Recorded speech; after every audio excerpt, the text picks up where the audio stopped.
Olá, como vão vocês? Vamos falar um pouco de bruxismo?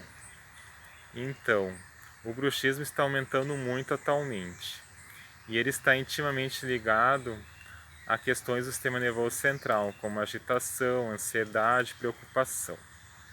Em primeiro lugar, eu recomendo vocês procurarem um profissional da área odontológica para que ele faça uma avaliação e verifique a necessidade ou não de usar a placa de bruxismo ou outras alternativas da medicina convencional.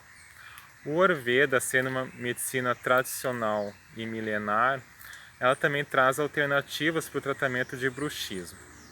Então, dentre elas, eu posso citar o uso de oleação da boca e do nariz, porque, por exemplo, a oleação do nariz, ela também acaba acalmando o sistema nervoso central, e também técnicas específicas, como o Shiro Abhyanga, que é massagem na cabeça, ou então o Shirupitsu, que se usa panos umedecidos com óleos medicados.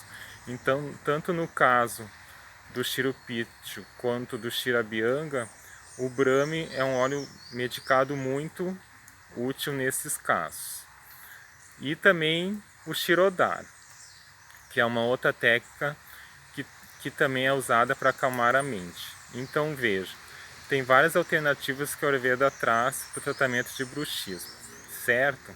E também não deixe de fazer meditação, yoga, essas técnicas já comprovadas para acalmar a mente. Combinado? Um grande abraço a todos e até o próximo vídeo.